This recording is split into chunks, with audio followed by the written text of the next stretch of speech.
बारिश का मौसम है और ठंड हवा चल रही है। इसमें सर्दी खांसी होना तो आम बात है और बच्चों में इन एन एवरेज एक साल में 2 से 9 बार तो सर्दी खांसी हो ही जाती है। बट एज ए पेरेंट हम हमेशा चाहते हैं कि जितना हो सके हम हमारे बच्चों को मेडिसिन से दूर रखना चाहते हैं।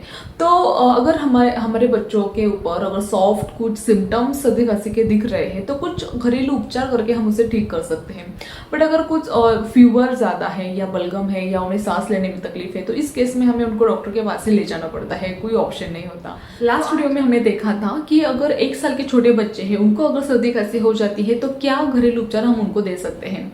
और आज की वीडियो में 1 साल से जो बड़े बच्चे हैं उनको सर्दी खांसी होने पे क्या घरेलू उपचार हमें देना चाहिए वो आज हम देखेंगे। बट उसके पहले अगर आप इस चैनल पे पहली बार आए हैं तो please subscribe our channel being mom. तो ऐसे ही कुछ बेबी केयर के टिप्स या हेल्थ केयर, फूड और बहुत ही इंटरेस्टिंग वीडियोस आप सबसे पहले देख सकते हैं। तो चलिए स्टार्ट करते हैं।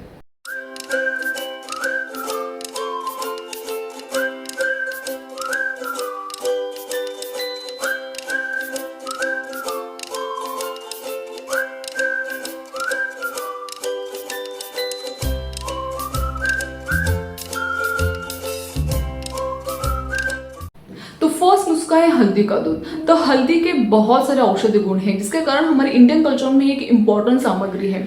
तो अगर हम रात में सोते समय 1 गिलास दूध में अगर एक चुटकी भर हल्दी मिला के हम बेबीज को देते हैं तो उससे उनकी जो सर्दी है, गले की खराश है वो कम आने में हेल्प हो जाती है। तो सर्दी होने पर अगर सॉलिड खाते हैं तो एक गले में खराश होने के कारण हम भी खाना नहीं खा पाते। तो सेम बेबीज का भी होता है। उस दौरान अगर हम उनको सॉलिड खिलाना, जबरदस्ती से अगर हम सॉलिड खिलाते हैं तो वो खाना तो खाते ही नहीं, प्लस बहुत ही ज्यादा रो पड़ते हैं। तो अगर हम सॉफ्ट खिचड़ी उनको देते हैं तो उससे उनको इसेंशियल जो न्यूट्रिएंट है वो भी मिल जाते हैं। प्लस अगर हम नॉनवेज अगर पॉसिबल है उनको देना तो अगर हम चिकन सूप उनको उस दौरान देते हैं तो वो सर्दी के लिए एक मेडिसिन जैसा काम करता है। जो नेक्स्ट है वो है विटामिन सी का रस, जो हमें नींबू, संतरा, आंवले के जिससे मिल जाता है। तो अगर ये नियमित तौर पे अगर हम बेबीज को देते हैं तो उससे जो जुकाम के कीटाणु होते हैं उसके साथ वो लड़ने के लिए बहुत ही ज्यादा हेल्पफुल होता है। बट अगर गले में खराश हो तब ये विटामिन सी रस हमें बेबीज को नहीं देना है। जब हमें सर्दी हो जाती है तो स्टीम लेने के बाद हम काफी रिलैक्स फील करते हैं, हमारी नाक खुल जाती है। उसी टाइप से बेबीज का भी होता है। जब हम बेबीज को सर्दी होने पे स्टीम देते हैं तो उनको भी एक आराम मिल जाता है, उनकी भी नाक खुल जाती है। बट जिस तरीके से हम बड़े स्टीम लेते हैं उस तरीके से हम बेबीज को स्टीम नहीं दे सकते। तो उनको स्टीम देने के लिए हम बाथरूम का यूज कर सकते हैं। तो बाथरूम में अगर हमारे पास स्टीमर हो तो स्टीमर के हेल्प से हम जो बाथरूम होता है वो स्टीम से भर सकते हैं। या तो फिर उनका बाथटब होता है तो वो बाथटब में गर्म पानी मिला के एक स्टीम हम बाथरूम में क्रिएट कर सकते हैं। अगर हमारे पास नीलगिरी का ऑयल हो तो 2 बूंद नीलगिरी के ऑयल के भी उस पानी में हम डाल सकते हैं। तो जब बाथरूम स्टीम से भर जाता है उस टाइम हम बेबीज को अगर वहां पे लेके जाते हैं तो भले ही वो जो स्टीम है वो हमको लाइट लगेगी बट बेबीज के लिए वो काफी इनफ होती है उनकी सिस्टम खुल जाने के लिए। तो एक स्टीम का भी यूज करके हम बेबी का जो नाक है वो खुलने के लिए हम उनकी हेल्प कर सकते हैं। जो नेक्स्ट है बेबी के सिर को ऊंचा रखना। मतलब जब हम सोते हैं सर्दी होने पे तो एक सीधा सोने पे हमारी नाक ब्लॉक हो जाती है। तो अगर बेबीज को भी अगर हम वैसे सुलाते हैं तो उनकी भी नाक ब्लॉक हो जाती है। तो उस टाइम हमें अगर 1 ईयर के अबो बेबी है अगर उनको सर्दी हो जाती है तो उनका हमें सिर थोड़ा सा ऊंचा रखना है विद द हेल्प ऑफ उनकी जो अगर पीलो है तो उससे हम उनका सिर ऊंचा रख सकते हैं। अगर पीलो नहीं है तो फिर जो तौलिया होता है उसे फोल्ड करके उनके सिर के नीचे अगर हम रख सकते हैं तो वो उनका सिर थोड़ा सा इलेवेट हो सकता है। ज्यादा नहीं, हमें सिर्फ 30 डिग्री ही उनका जो सिर है वो इलेवेट करके रखना है। अजवाइन का यूज तो सर्दी खांसी में बहुत बार किया जाता है। यहाँ तक कि हमने न्यूबॉर्न बेबी को भी अजवाइन सर्दी खांसी में दिया था बट उनको एक्सटर्नली दिया था। अब यहाँ पे 1 ईयर अबव बेबी है तो हम अजवाइन उनको इंटरनली भी दे सकते हैं।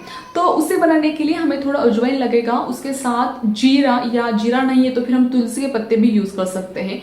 तो इस कॉम्बिनेशन को हमें थोड़ी देर तक बॉईल करके लेना है और जब पानी बॉईल होने लगे तो गैस को बंद करके फिर उस पानी को थोड़ा ठंडा करना है और वो पानी 1-2 टेबलस्पून हमें बेबीज को देना है। तो इससे भी काफी हद तक जो बेबीज की सर्दी है और जो नाक है वो खुलने में हेल्प हो जाती है। नेक्स्ट नुस्खा है वो है हनी का।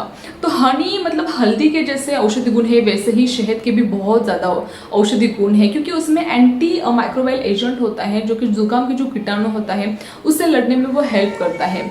तो जो शहद के जो 3 कॉम्बिनेशन है वो पर्टिकुलरली सर्दी जुकाम के लिए बहुत ही ज़्यादा हेल्प करते हैं। उसका जो फर्स्ट कॉम्बिनेशन है वो है शहद प्लस काली मिर्च। तो अगर हम 1 टेबलस्पून शहद लेते हैं, उसमें थोड़ी चुटकी भर काली मिर्च ऐड करते हैं, अगर वो मिला के हम बेबी को चखने के लिए देते हैं तो वो सर्दी के लिए बेनिफिशियल होता है। जो नेक्स्ट कॉम्बिनेशन है वो है शहद के साथ सौंठ का। तो 1 टेबलस्पून शहद प्लस उसमें थोड़ा सा अगर सौंठ पीस के हम डालते हैं और वो चखने के लिए अगर हम बेबी को देते हैं तो उससे भी सर्दी कम आने में हेल्प हो जाती है। जो थर्ड कॉम्बिनेशन है वो है शहद प्लस नींबू। तो 1 ग्लास पानी में अगर हम थोड़ा सा नींबू निचोड़ के डालते हैं और उसमें 1 टेबलस्पून शहद मिलाते हैं तो वो पानी भी बेबीज को सर्दी के लिए बहुत ही ज़्यादा हेल्पफुल होता है। तो ये सारे कॉम्बिनेशन अगर हम उसमें से कोई भी कॉम्बिनेशन अगर हम दिन में 3 बार अगर हम बेबीज को देते हैं तो उससे उनकी नाक खुलने में हेल्प हो जाती है। नेक्स्ट है नेजल ड्रॉप। तो ये नुस्खा उन बच्चों के लिए है जिनकी नाक अक्सर बंद रहती है। तो अगर रात में अगर हमारे बेबी की नाक बंद हो जाती है और इमीडिएटली अगर हम डॉक्टर के पास नहीं जा सकते तो उस केस में हम घर पे ही नेजल स्प्रे बना सकते हैं और उसके 2 ड्रॉप्स हम बेबी के नाक में अगर डालते हैं तो उससे काफ़ी हद तक बेबी को आराम मिल जाएगा। तो ये सिर्फ हमें इमरजेंसी के तौर पे करना है, क्योंकि जो पानी या जो बॉटल हम यूज़ करेंगे वो पता नहीं 100% बैक्टीरिया फ्री होगी या नहीं। तो अदर केस में हम जो मेडिकल में रेडीमेड नोजल स्प्रे मिलता है वो यूज़ करते हैं, जैसे कि हम ये यूज़ करते हैं। तो घर पे अगर हमें नोजल स्प्रे बनाना है तो उसके लिए हमें 9 टेबलस्पून जो पानी है फिल्टर वाटर हमें लेना है, थोड़ा सा गर्म करके वो लेना है और उसमें नमक ऐड करके लेना है 1/2 टेबलस्पून। तो ये अच्छे से घोल के अगर हम 2 ड्रॉप हमारे बेबी के नाक में डालते हैं तो उससे काफ़ी हद तक जो उनकी सर्दी है वो पतली होके बाहर आने में हेल्प हो जाती है। नेक्स्ट है लिक्विड डाइट। तो अगर 6 महीने से बड़े बेबीज़ को अगर सर्दी खांसी हो जाती है तो हमें जितना हो सके उतना उनको पानी देके हाइड्रेट रखना है, जितना हो सके उनको लिक्विड डाइट देना है। लिक्विड डाइट में हम उनको सूप दे सकते हैं या फ्रूट जूस दे सकते हैं, माँ का दूध हम उनको दे सकते हैं। तो इनसे उनको नेसेसरी न्यूट्रिएंट तो मिलेंगे ही, प्लस जो उनकी इम्यून सिस्टम है वो बूस्ट होने में हेल्प हो जाएगी। तो सर्दी खांसी अगर हमें भी हो जाती है तो एक गले में खराश होने के कारण हम सॉलिड नहीं खा पाते, तो सेम बेबीज़ का भी होता है। तो उस दौरान अगर हम उनको सॉलिड खिलाते हैं तो वो इरिटेट हो जाते हैं, रो पड़ते हैं। तो लिक्विड डाइट उनको ईजी हो जाता है लेना और उससे सर्दी खांसी भी एक कंट्रोल में आ जाती है।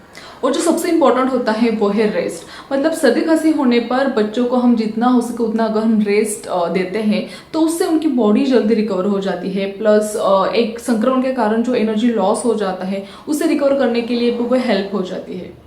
चेंज क्लाइमेट के कारण बच्चों को सर्दी खांसी हो जाती है, तो अगर सिर्फ सर्दी खांसी है तो बच्चों को गर्म कपड़े पहनने चाहिए, और अगर फीवर है तो हमें उल्टा कर देना चाहिए। मतलब वो फीवर है तो ढीले कपड़े पहनने चाहिए, जिससे बुखार कम आने के लिए हेल्प हो जाती है।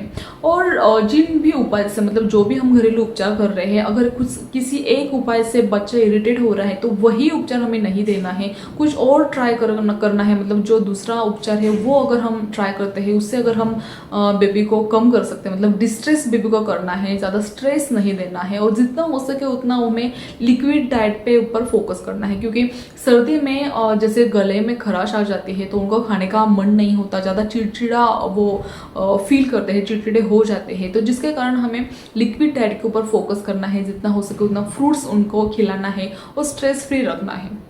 कभी भी बेबी को नॉर्मल टेम्परेचर से ठंडा पानी हमें नहीं देना है।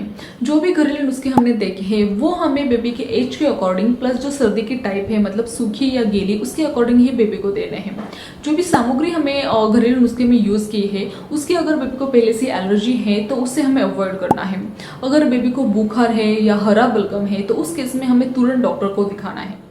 सो मॉम्स एंड डैड, ये वीडियो आपको जरूर अच्छा लगा होगा। अगर अच्छा लगा हो then please like, share, subscribe our channel being mom, and please do share this video with your friends and with your family. Thanks for watching, stay healthy, be happy and happy parenthood.